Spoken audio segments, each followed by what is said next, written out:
Hello good people, I'm Dmitry here in Japan. What an awesome opportunity it is to come to a factory, witness the entire manufacturing process and the production behind mechanical switches. And before I get into those, this is the Aorus 17, the next generation gaming notebook that incorporates a lot of card design, a lot of gamery aesthetic, a lot of hardware improvements. But what makes this notebook so special is the new Omron mechanical switch, the B3KL. We've done a full in-depth video on how those switches are made, which is super interesting. Make sure to check out that video. But now let's talk about the Aorus 17. Huge thanks to Gigabyte and Omron for sponsoring this trip and this video. So the exterior design is quite interesting, pretty much like a lot of other gaming notebooks, and Gigabyte says that it is inspired by the lines of fighter jets, and you can see that in some aspects, of course. There is RGB illumination vents on the back, which sort of look like car brake lights, and also some areas in the front too. I especially like this approach because we have a little bit of reflective elements on the surface on where the notebook is placed. Gives you a little bit of visual variety, and also we have that kind of cool pattern right below the webcam in the center at the back below the screen. So let's talk about the pricing, as the entire Aorus lineup varies significantly based on your hardware. So the entry specs is the 9750H, GTX 1660 Ti, 16 gigs of dual channel memory, 512GB NVMe SSD, and a 120 Hz calibrated display, which is super cool, which is Pantone certified IPS display, and that's going to run you about $1,800. Pretty competitive for a 17-inch notebook. And of course, given the size of the notebook, you can go all the way up to full desktop replacement hardware with i9-99HK, desktop class RTX 2080, 32GB of memory, 1TB NVMe SSD, 2TB hard drive, and 240 Hz display, and that configuration is pretty expensive. $3,700. Okay. Moving away from the price, a lot of gamers and creators have been asking for something, and that is to include an internal MUX inside a notebook, and that allows you to switch off discrete graphics cards to just only work off the integrated graphics on your CPU to improve battery life, and especially that is something that I would definitely take advantage of when I don't need the power of the RTX or the GTX cards. Gigabyte is also including an ESS Saber DAC inside, which would allow the Aorus 17 to power high-end headphones like the HD6XX, require a lot of impedance. Make sure to check out that video on the headphones. And we also have stereo speakers at 2 watts and a built-in subwoofer at 3 watts. And yeah, this thing is loud, and the bass, it's good. The cooling system is interesting too under the hood, so it's called WindForce Infinity. It uses a really large vapor chamber, a ton of vents, and thick fans are supposed to act together to cut down on the noise, and it also increases thermal efficiency by about 37% over the previous design. And while those fans need a lot of vertical space, as you can see, Aorus used that to give the design a sloped shape. This gives you a bit more comfortable and ergonomic typing and gaming position. And speaking of typing, let's get to this wonderful keyboard. So this one uses the Omron B3KL low-profile mechanical switches. We covered them in the previous video, and they are the real star of the show. The switches are clicky, so blue type instead of your linear reds or tactile browns.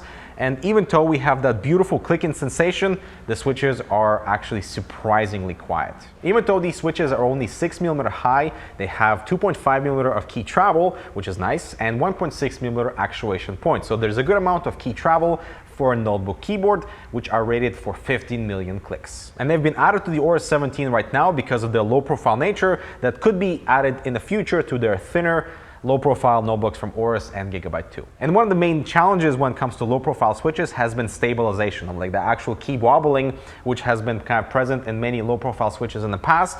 Omron has eliminated that by adding the stabilizers, the butterfly stabilizers on the side that completely eliminates the wobble, and they feel quite nice.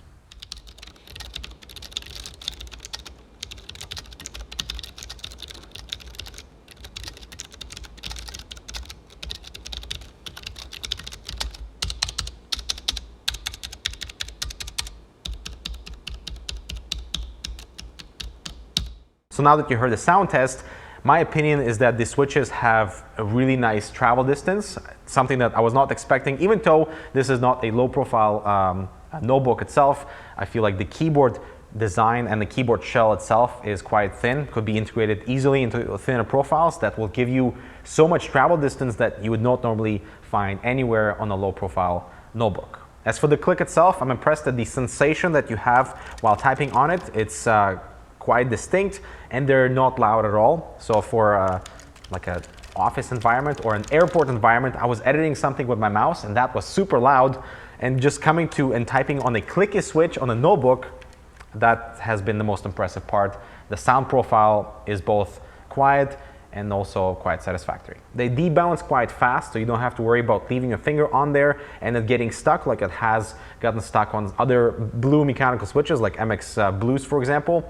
But here, because the travel distance is quite short at 1.6 millimeters, that means that you could very well game on this thing and perform really fast actuations like you would on a linear switch. But here you have that audible and clicky sensation. I think many people who enjoy browns would appreciate this, and people who love blues will love this one too. Another cool fact is the B3KL switch is using a centered mounted RGB LED with this concentric diffusion panel on the button itself, so the lighting is very even and bright on each key, even when there's characters that are not centered. And Gigabyte also added a metal plate under the keyboard so it doesn't flex if you type like Mike. Yeah. That felt satisfying though. The keycaps on this notebook are injected molded ABS with a soft touch finish and laser engraving, and the key material is especially made and designed to diffuse that light even further. So guys, I'm really excited to get this Aorus 17 notebook in hand. I'm personally using the Razer Blade 17 right now, and I just love the large form factor. Even though it's not very user-friendly to travel, the screen real estate, the faster refresh is awesome. And by the way, the trackpad on the Aorus 17 is the best one I've tried from Aorus so far. It's like MacBook level, Razer Blade 15 level quality. It's awesome, and I'm just really excited to test out the performance of the hardware given the new vapor chamber cooling design. So yeah, make sure to stay tuned for that. And it's just so cool to see the production of the Switch and its integration of the Switch. Like, this is literally the first product that Omron has seen their B3KL to be integrated, and it's nice to be part of the process to explore how, you know, from the fruition into integration. And yeah, so stay tuned for the full video on the Aorus 17 when that comes out. Thanks so much for watching. I'm Dmitry, Mike's behind the camera from Japan. I'll talk to you guys in the next video.